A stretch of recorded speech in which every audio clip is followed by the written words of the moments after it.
देखो इस क्वेश्चन को, सबसे इम्पोर्टेंट वही है, सेम है ना, ABCD। किसी काम को 15, 12, 10 और 20 दिनों में समाप्त कर सकते हैं, तो बताइए चारों मिलकर काम को कितने दिनों में समाप्त करेंगे। क्या है, A और B और C और D, 4 लोग हैं। ये 15 दिन में समाप्त करता है, ये 12 दिन में समाप्त करता है, और ये 10 दिन में समाप्त करता है, और ये 20 दिन में समाप्त करता है। तो टोटल काम इनका क्या होगा, LCM होगा या नहीं होगा। तो इनका LCM कितना आ रहा है, कोई निकाला, 12 पंचा 60, 10 छक्का 60, 15 चौको 60, 20 नहीं 60, है ना। इनका LCM कितना आ रहा है, 60। तो 15 चौको 60, 12 पंचे 60, 10 छक्का 60, 20 नहीं 60। हमारे टोटल काम निकल आया, टोटल वर्क निकल आया, और टोटल डे था, ये टोटल टाइम था, और ये एक दिन का कार्य था, एक दिन का कार्य, यानी कि कैपेसिटी जिसको बोलते हैं, क्षमता, है ना, कि एक दिन में वो कितना कार्य करता है, या क्षमता भी लिख सकते हैं यहाँ पे, है ना, या कोष्ठक में लिख देते हैं क्षमता।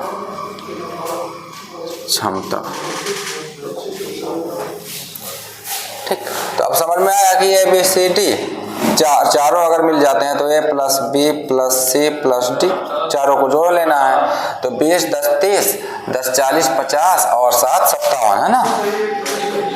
हाँ सॉरी, ये 6, 3, 9, 5, 4, 9, 18। तो ये टोटल एक दिन में काम कितना करते हैं, 18, है ना। सब दिन का, एक दिन का कार्य कितना हुआ, 18। जब लोग एक दिन में चारों लोग मिलकर के 18 काम कर रहे हैं, तो काम कितना है हमारा, 60। तो 60 में हमने क्या किया, 18 का भाग दिया, 18 चौक 18 त्रिक को 54, है ना, 18 त्रिक को 54, बचेगा कितना, 6। तो 3 सही 6 बटे 18, है ना। हाँ 6 का नाम 6, 6 18, 3 सही 1 बटे 3। ठीक, ये हो गया हमारा आंसर। समझ में आया।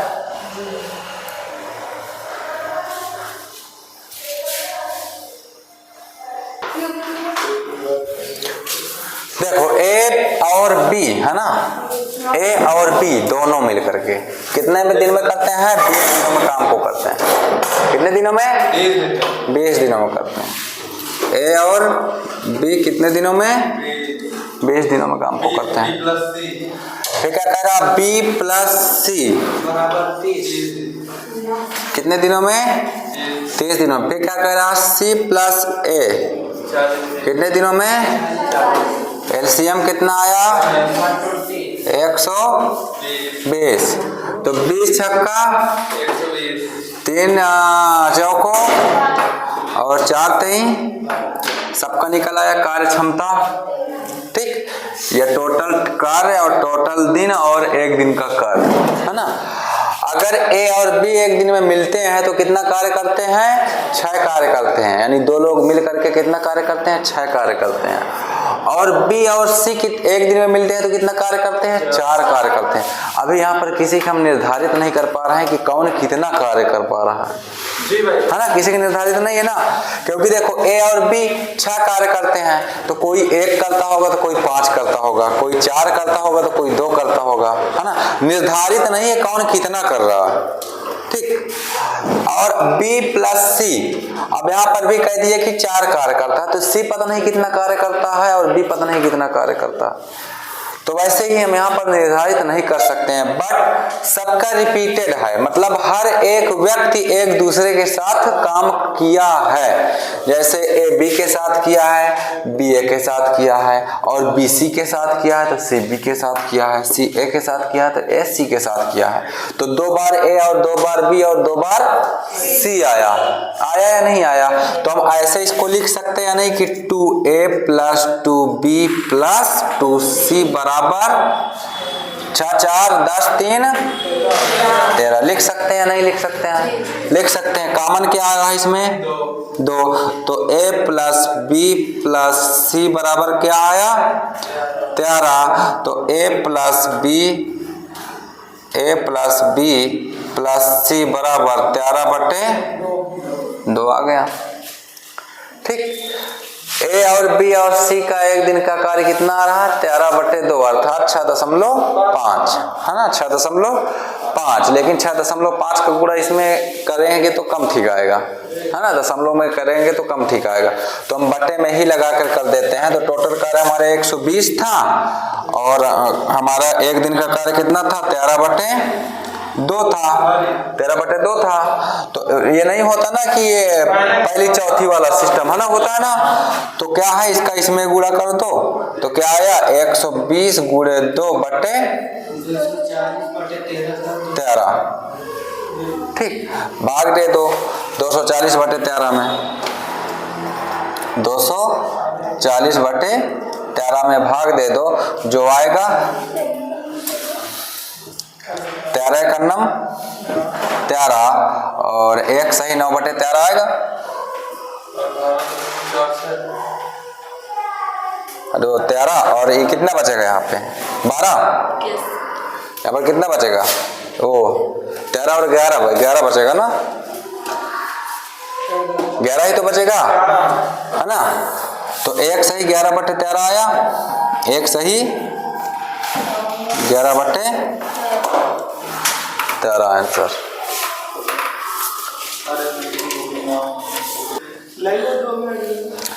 देखो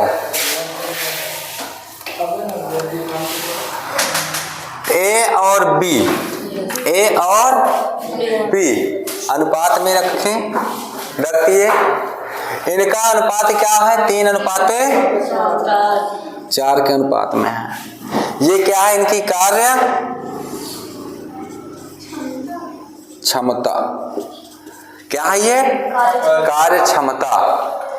ठीक, अब देखो जब कार्य क्षमता दिया है और जब हमको कार्य क्या बोलते हैं कार्य को 24 दिन में पूरा करना, मतलब हमको टाइम निकालना है ना, हमको टाइम निकालना है, तो हमको जब अनुपात में टाइम निकालना हो तो कार्य क्षमता के व्युत्क्रमानुपाती ही करना पड़ेगा।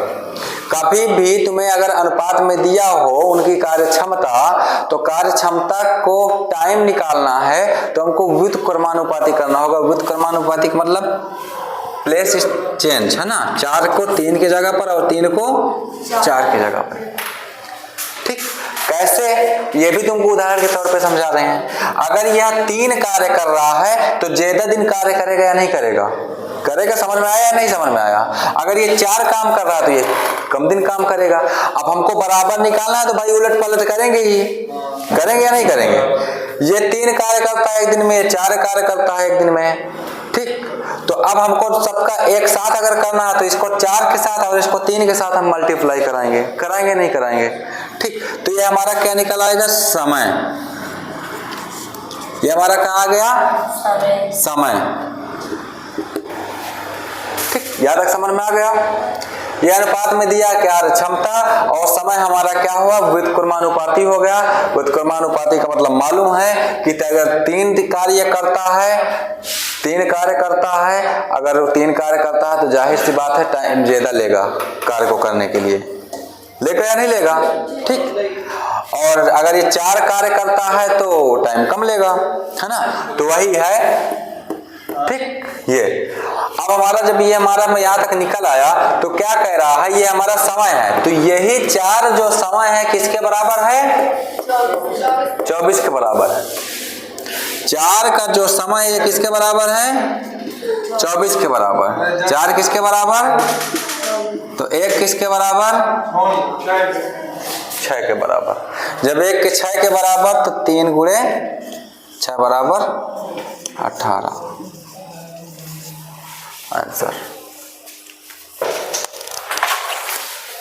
ठीक, और जो तरीके से तुम कर रहे थे अगर उस तरीके से हम दूसरा क्वेश्चन दे देंगे तो नहीं सॉल्व हो पाएगा। ठीक, तरीका गलत था, आंसर सही था।